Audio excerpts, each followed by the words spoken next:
And now, Deep Thoughts by Jack Handey.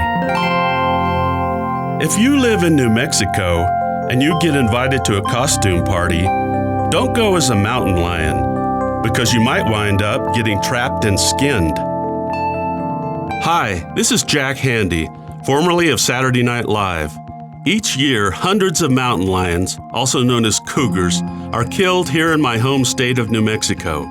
And now, new proposals from state agencies would allow the slaughter of even more of these magnificent creatures through horrific traps and snares. Time is running out. On August 27th, the State Game Commission will vote on the proposals. Please join me in fighting back. Go online to stopcougartrapping.com, sign the petition, and find out the other ways you can help protect cougars. That's stopcougartrapping.com. Thank you.